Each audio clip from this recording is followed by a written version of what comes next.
What's going on, everyone? This is Bunny Muffins. We have a special treat today for the meta snapshot for patch 12.18. I decided to team up with I Miss Void Sins, and he is the set 5 MSI champion, and he has reached top 10 in every single set, and he's currently rank 11 in NA.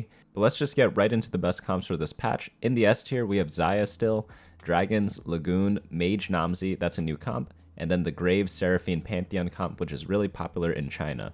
After we go through the summary, of course, we'll be going over how to play every single comp, and pretty much the whole website's been revamped. So if you guys have been visiting it casually throughout the week, it is a lot more detailed now. So let me know your thoughts down in the comments on how you like these changes. But moving on into the A tier, we have Mirage Daeja, Olaf Reroll, Pantheon, Built Different, and Astral. I'm coming out with an Astral video. They did get buffed recently, and it's going to be all about Astrals from Unranked to Diamond, so definitely check that out in the next couple of days. In the B tier, we have Dragonmancer Lee Sin, Darkflight Cannoneer, Darkflight with Swain, Graves Nilah, and Jade. In the C tier, we pretty much have all the other rerolls, so maybe in the future, as soon as these comps become meta, we'll add them right in. But for now, let's just get into how to play every single build. So starting off with Xayah, this is like the Ragewings / guild build. We like having Qiyana as our main carry, Jace or Hecarim as the main tanks, depending on who you 2-star first, Xayah in the backline with Rageblade, Last Whisper, and Giant Slayer. Rakan is good because he gives Ragewing and Mystic. Bard's just like a great legendary plug, and then the rest are just guild members to complement Xayah and Qiyana. Full AP on the Qiyana. And the great part about this comp is that it's pretty flexible. You don't really need any specific start. But here's how to play the comp. This is where the more detail comes in, as we were talking about before. Easiest opener is Ezreal 2-star holding Xayah items. And then later on, as you get upgrades, so you always have Twitch in as a complementary Swiftshot, but then once you get Varus, you could swap him in. I believe I go over this in one of my videos, in the Unranked to Diamond video. When I did play Xayah, we used Ezreal 2 at the start, swapped into Varus, and then eventually once we got Xayah, we added her in over the Varus. For the front line, you really just use anyone. Preferably it's Cavalier since you're running Sejuani, but if you get a bunch of 2-star Guardians or Bruisers, just use those instead. But you can do other weird things such as Jade Shapeshifters with a Nidalee carry, Senna, or Wukong. If you're win streaking, this comp is pretty good with win streaking if you have a lot of HP, because then you could do what's called like a fast 8, because you need Xayah 2-star as we looked at this comp. Like, this comp's pretty expensive. The only cheap units are like Sejuani and Twitch. That's pretty much it. So your main carries, legendary, 4 cost. It's pretty expensive. So fast 8ing is the best time to roll. So again, if you have a lot of HP, you just fast 8, roll on 4-5, and hopefully you hit most of your comp there. However, sometimes you still want to roll at 7 at 4-1 if you need to stabilize, because sometimes if you wait till 4-5, all the Xayahs get taken before you roll down. But you mainly do this if you are low in HP. Core for the build, same as before. We have the Xayah, Hecarim, 2 Swiftshot. That's really all you need. The Dragon, you don't always get Qiyana, so you could use other dragons to tank in the meantime. I like using stuff such as like Xiaoyu. Even Zippy is okay sometimes. And then if you need someone to hold the AP items, just drop that onto Jace. A good counter is Soam and Nilah, and also the 4 dragons comp just outscales it later into the game. And speaking of the dragon comp, let's just get right into that one here. So this is probably the best late game comp right now, especially if you get really good items on them. Mainly your Aoshin, he needs some sort of damage, mana regeneration, and healing. And then Qiyana just takes a classic AP items, and then your tanks, they just use any tank item and you're good to go. So again, like, this comp is a little tricky. You can't have this high risk without the reward. You need to kind of get a little lucky to get this, because you need a lot of HP to kind of really make the comp shine. Things such as economy augments help a lot with that, and lots of gold as well. But I'll let you guys read the details down here on my website at bunnymuffins.lol/meta. In case you guys really want to dive deeper into the comp. And again, like, one of the best players on the server helped out a lot in writing this all out. So whatever you read here definitely is going to help you climb a ton. But moving on to the next comp, we have Lagoon, Soam, and Nilah. So a lot of people were trying to make Lagoon work last patch, and they started getting the hang of it. But in the new patch, a lot of these units got buffed because this comp was not really played. But again, with all the buffs, it pushed this comp right into the S tier. So key thing is obviously your Soam. Blue buff is the best mana regeneration item on him because of his low mana pool. Morello, he hits a lot of targets, so it's really useful. And then Archangels is nice because Soam's not the type of AP carry that kills people right away. That's kind of like the AP carry of the past, where you have the 4-cost Lux just blasting people in the back, or you have like an Aurelion Soul blasting people in the back. That's kind of like a thing of the past. Now, the mages, they do a lot of spells and then eventually whittle everyone down. That's why you kind of need the Archangels. Like Soam, he needs to get his big cast-offs, so he needs to cast twice with the Mage buff, which essentially makes him cast 4 times. So it takes a lot of work to get him online, so to speak. What's great about this build is that you can use pretty much every item in the game. If you get a lot of attack damage items, drop it on Nilah. If you get a bunch of AP items and mana, obviously Soam. And if you get a bunch of tank items, drop that on Sylas or Malphite. So that makes this comp pretty solid overall. And the one thing you need is the requirements down here. Zyra frontline, because you need a lot of tankiness with this comp. You're running essentially solo tank, because Malphite, I'm not really counting him as a tank because he's a 1-cost unit, and that pretty much just means Sylas is kind of solo tanking. And I mean, he's only a 3-cost, so if you compare this to the Xayah build where they have like Hecarim, they have Jace, they have Shyvana tanking, it's a completely different ball game. So you really need the Zyra to buy your team a lot of time. And also, one thing you want to do, you want to play this comp when you have Lagoons early, because you need to start stacking the Lagoon payoff, and the earlier you do it, obviously the better it's going to be. Combat augments are also pretty good because you get all your econ from the Lagoon trait. So combat augments, that means things such as Blue Battery giving you mana, Luden's Echo giving you damage, Mages giving you more traits. Notice how all of these, they give you power to your board. It's not stuff like Level Up, which gives you faster leveling. It's not stuff like Rich Get Richer. It's mainly the things that are kind of like powering your comp. But pretty much the main thing is playing Lagoon in stage 2. That's really like the main time you want to go for this build. But again, I'll let you guys read the details on your own. Onto the next comp, we have the Mage Nomsy build. And this one's kind of a new one because we have not had Nomsy in a build yet. And I'm really excited about that because it's probably everyone's favorite champion. This one is with the Nomsy Mage, so you could only go for this when you have Nomsy at the start. And the way to scout to find out Nomsy's trait is by right-clicking on Mages, Cannoneers, and Evokers. So if you see someone with a Lux on their bench early on, you could right-click the Lux and then see if Heimerdinger's active. You could do the same thing with Cannoneers with like Senna or Aphelios, things like that. Just right-click them and see what trait to see if the Nomsy unit is alive in that game. I'm pretty sure that trick still works. I remember doing it before and having it like work out. As with most mage comps, you only have Sylas in the front line, so again, it's a really low tank type of build. So Stoneplate and Dragonclaw are pretty much the highest value items because you're pretty much solo tanking, and Zyra is great for like your secondary tank. I don't even consider Skarner a secondary tank. He's kind of just a unit that's thrown out there because he has both Astral and Bruiser, and Astrals can help you at the start to get you a little bit more economy in the game. But yeah, you play Lux Astral early, and then once you find Nomsy, you transition into Nomsy Mage, like how we see up here. And right now, it's really good because you stabilize your board really hard at Nomsy 2-star. And the way to do that is you roll at 3-2, so you go to around level 6 at stage 3-2, and then you find at least one Nomsy and a Sylas, and then hopefully later on you get a Nomsy 2 maybe on like 4-1. Sometimes you even find it on your roll down on 3-2. It really depends on what's happening in your game. Typically for rolling on 3-2, you're just trying to find yourself in a place that kind of is competing with the enemy board. So you do have to do some scouting whenever you're doing that type of strategy. On to the next build. This is probably like the coolest build to come out of this week. This comp is from China, so anything out of that region's a little bit more interesting because all the data websites, they don't have China. China's not in their database. So this might soon be picking up in popularity in like North America, Europe, South America, Korea, and like Australia. Pretty much every region that's not China, because that's apparently where this comp came out from. It's always hard to credit compositions because it's always someone who discovers something, but then maybe like a popular player kind of popularized it, and then he gets credited with that build. So it's always like a little dicey in terms of like who actually made the comp. But right now this comp is very popular on that server. And the build's a little weird. It revolves around Graves, Seraphine, and Pantheon. So you might be wondering, like, what do those units even have in common? And honestly, it is not much. Notice how you are not running the Warrior trait. You are not running the Tempest trait. So like Graves and Pantheon, they're at like half power. But Seraphine enables a lot of the team.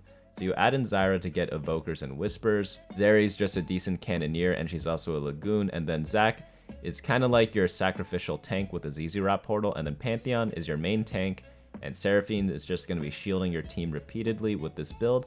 And then hopefully, with all that, Graves jumping in the middle. Remember how when you guys were playing the Cannoneer Aphelios build from last week, Graves kind of dashes into the enemy then dies? Well, with this build, you get a bunch of shields from Seraphine, so it's a little more durable in that sense. So the only real requirements to this comp, so as much as you would like to get perfect items on Pantheon and Graves, you really just want Zeke's and a Morello on Seraphine, because that's really what activates a lot of your comp. So in the early game, you put Senna as your item holder, and then once you find a Pantheon or Graves early on, you switch your items over onto them. And then once you have a Zeke's, you could automatically start thinking about forcing this composition. Again, only mandatory items are Zeke's and Morello, so Pantheon, just put generic tank items on him. Graves, any attack damage items on him. Though I will say Edge of Night is probably my favorite item on him. And then you just slot in a bunch of complementary units to give you synergies, such as Zyra, Bard, things of that nature. But yeah, again, this comp is popular on a different server, so definitely try it out before a lot of other people go for it. Moving on into the A tiers. So the top two comps in the A tier are more like an A+ right now. They're almost S, just not quite there. But starting off first, we have Mirages. Mirage is probably one of my favorite builds because it's just like the same thing from the previous set. So you don't really have to change too much from what you knew before. Daeja likes the Rage Blade, as always likes the Archangel. It's pretty much all the stacking items and then a healing item. Nunu's going to be your main tank with a bunch of Cavaliers. But you also don't have to play the Cavaliers. You could also flex in other tanks as well. And yeah, it's generally good with Ezreal 2-star. I don't know if you guys have noticed a pattern yet, but a lot of the best item holders right now, it's going to be Ezreal, because we pretty much mentioned him in most of the top comps as like the ideal item holder. As for all the Mirage variations, you could pretty much play the build you have on your screen here. But the only important thing is when you get the Pirate's Greed variation, you can only play that with Daeja. You can't play it without it. It's just garbage without it. And then the other exception is with Electric Overload, you could also play something with like Leona's and Guardians early on as a reroll. We do have tips for all the other variations of Mirage, and again, just go on over to the website to check that out when you're playing the build if you'd have like certain questions on specific ones. But we're just doing composition overviews right now because we have to cover like 15 comps or something like that. Now onto Olaf Warrior. Not too much has changed for this build. Again, this one's probably like an A+ right now. One of the things that's interesting is that Pantheon is free for this comp, but he's also being picked up by the Graves comp that we saw before. I like the Mage variant again. It's just my favorite one because I just love Zoe so much. Zoe might be one of my favorite units this set. I know I've said a lot of things are my favorite, but it really depends on what I'm playing that day, which kind of switches my sentiment on that. But nothing too much has changed with Olaf. You want attack damage items with the Bloodthirster for healing. Pantheon, same thing. I like having him as a tank. But again, I have the other variations written out down here in case you get specific trait augments. And also, this comp does rise up to the S tier if you get a very early Olaf at 2-1 because you could start stacking him right away. Just make sure that he dies a lot so that he stacks his attack damage. But the core of the build is you'd want to get to level 7. Some people do it at 3-5 and you look for Olaf 2-star. And you could stabilize with stuff like 4 Scale Scorn or hitting a Pantheon or 4 Warriors. So it's always going to be different depending on your game. Again, I list out one way to play the comp here, but there are always different variations you could use, especially when you're just trying to stabilize for a certain board. Moving on into the next comp, we have the Zyra Pantheon Whispers build. Zyra is an insane unit right now. So there's an AD Zyra build going around out there, and we are playing it right now. It's probably one of the more funny things I've seen recently, because obviously Zyra is a caster, right? She casts an ability that CCs the backline, but because of the Whispers trait, she works pretty decently just by whacking people with her vines, and with the Runons, it makes it even better. The best part about this composition is that you don't need any legendary dragons because the dragon you're using is a Siphon, so that means the composition is a lot cheaper than the other comps that we've gone over so far. So let's get into how to play this build because this definitely is a new one. Let's go over Zyra's items first. The best in slot are 2 Rage Blades and a Runons. And again, Zyra's heavily contested, so you want to hold her onto your bench because this is like one of the more popular builds right now because someone made a Reddit post about this, so then everyone started playing it.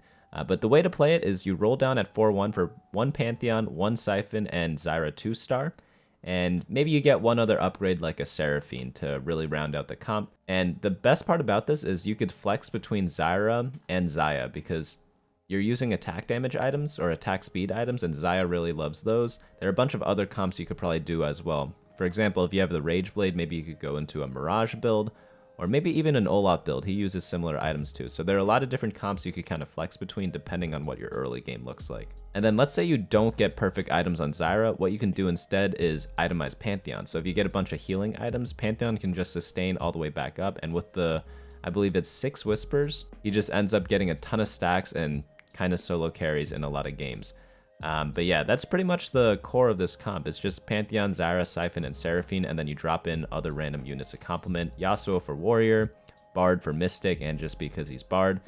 And that's pretty much going to be the big thing about this comp. The way to counter it, because I know a lot of people are out there playing this, Lagoon's pretty good at that because you can AoE them, and then high rolling into some of the big boy comps such as Xayah and the Dragons will also outscale this later on. But in the mid game, again, since this doesn't run any legendary dragons, this comp is king. So it's really, let's say there are 2 Zyra players and maybe 1 Xayah and 1 Dragon player.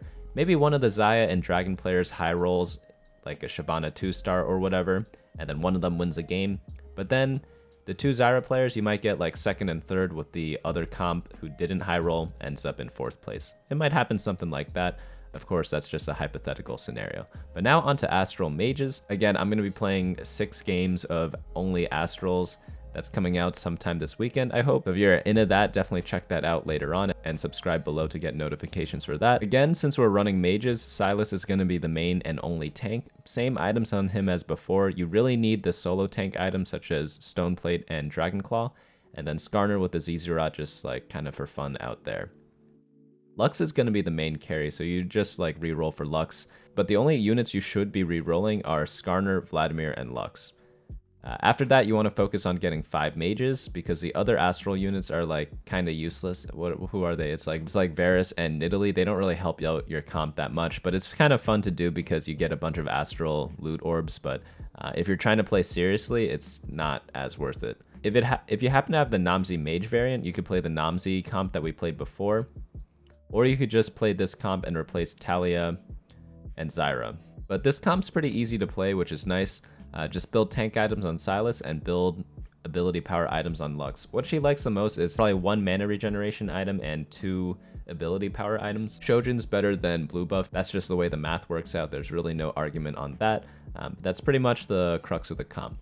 Now on to build different. Build different's a little weird because you always have to change your build a bit depending on what carries you're hitting. So whenever you hit a certain 2-star upgrade, you have to ask yourself like, what synergies does this person have? That means you can't run something else. For example, I see a lot of comps in Build Different, they use like a Xayah carry, but if you use Xayah carry, you can't use Hecarim as a tank. So instead, for a Cavalier, you might use something like Nunu instead of Hecarim. You just always have to identify who the best unit is for a specific trait and play that unit alone. And again, it changes depending on who you 2-star. But in the build we have here, we focus on like Nilah, Graves, and Hecarim. Hecarim as a main tank, Nilah as a damage carry, and Graves as a damage carry. Pretty solid comp, but again, you always need the build different augment. I'll try to get a build different game in the future. I have not seen this augment yet, so I'll let you know when that happens, so stay tuned for that. Onto the B tier, we're starting off with Darkflight Cannoneer. So this is the comp that destroyed everyone in the last patch, but luckily they nerfed it a bit, so now it dropped to the B tier. People thought the first nerf would drop it to the B tier before, but it stayed meta. But I think now they did big boy buffs. They did big boy nerfs on it, so I think it is firmly in the B tier now. Most important thing is getting 1 Zeke's for Senna to sacrifice and give to everyone. And then for Hecarim, Protector's Vow is very, very, very, very, very important. The rest of your items, you just need a Last Whisper and then standard Graves items, and then you're good to go. I think I don't need to explain this comp too much because we've been playing it for the past like 2 weeks, so I'll skip over into the next one, which is Lee Sin or Nunu Dragonmancer. So if you do get the Spatula, you could go ahead and play Dragonmancer Nunu. But we don't always get the Spatula, so we're going to be probably going for Lee Sin in most of our Dragonmancer games. They did buff Volibear, but I have not seen that many Volibears really dominate the meta quite yet. Maybe if you guys know about a Volibear build that's really working in high elo, let me know down in the comments below. But right now, as of the time of recording, No one's really quite figured out Volibear yet. But to play this comp, you just reroll for 3-star Nunu or 3-star Lee Sin at level 7, and that's just pretty much it. Just a note, like, the reason why this comp was broken last patch was because Nunu 2-star could get you 2nd place. And this isn't the case anymore, so you do need to hit the 3-star Nunu in order to really shine. Onto the next build, we have Graves and Nilah. This is kind of like the flex comp of the set. Notice, like, we just splash a bunch of different synergies. So obviously something like Stand United would be really good with this. If you go for Assassins, obviously IE is mandatory on Nilah. Graves uses the same Graves items he always uses. The one important thing about this is that you have to play around who you 2-star first. So if you 2-star Graves first, you better be focusing on Cannoneers. You don't even have to play Nilah in a lot of cases because you could just go for 2 or 4 Cannoneer. Same thing with Nilah. If you get Nilah 2-starred really early but don't really see any Graves, don't like fully commit to this build because you could just play something else instead. Another thing is like Idis could be a different dragon depending on what you're rolling, but Idis is probably the best tank dragon because he does nothing else. Like Xiaoyu, while Xiaoyu is a bit tanky, like Xiaoyu does a lot of damage, so it wouldn't be fair if Xiaoyu was just as tanky as Idis. Idis literally just tanks, does nothing else, so always keep that in mind when you're playing this. But yeah, to play this comp, it's like standard leveling, fast aiding, because you're looking for a lot of tier 4 units. Onto the next build, we have Jade plus carry. Right now, people are using Jace carry with this, because you get, what's it called, shapeshifters with Gnar, so it's like semi-synergy like that, and then Xiaoyu, same builds as before, lifesteal, and a bunch of attack damage or tanky items. But you could put the statues around like this, kind of keeping your team semi-grouped up. But again, there are better comps to play, but if you do like Jade a lot, I feel like the reason why Jade isn't good right now is because Xiaoyu doesn't have a secondary carry it could use that's like a natural complement to it. Before we had Ashe in the comps, so you could just do Ashe and Xayah, Xayah being a Swiftshot, and the Jade buff gives you attack speed, so that's great for Xayah. But like right now we're using Jace as a 4-cost complementary unit, and yeah, I get it, like you get shapeshifter buff with the Gnar, but like what's the Jade statue really doing for Jace? I guess you get the healing, but the attack speed's kind of not doing too much. Maybe they forgot to change what Jade buffs up when they're making the new set, because I don't see anyone in this comp that benefits from the attack speed. I guess Olaf does, but we're not really itemizing him for that. He's kind of just there to give us a Bruiser and Warrior, which like really isn't that relevant because we have a Jax and Wukong for that, and we don't really care that much about them. But again, like this comp is pretty simple to play. You just do a Wukong or Nidalee start and holding Soy. A lot of people call Xiaoyu Soy just as short. I did not know this until like maybe 2 months ago or something like that. But it's just funny because I was like, wait, what's this Soy comp? I thought it was like a meme or something like that. But you guys can check out the details down here. The way to like really cap your comp in the late game is adding in a Shyvana. Because Shyvana loves the Jace items, so you could just take out Jace, add in Shyvana, take out Olaf, and just drop all the items on her. So it does have like a good late game cap. But again, getting there is kind of tricky because I don't think Jace is like the solution to the Jade problem. But that's going to be all the S, A, and B tier comps right now. For the item carousel priority, it's the same as last week. Bow if you're playing for Xayah and stuff like that. Belt, defensive item to flex. Same with tier, you could build a lot of good stuff such as Redemption, Static Shiv to Win Streak. You could build Protector's Vow. It works in a lot of tank builds.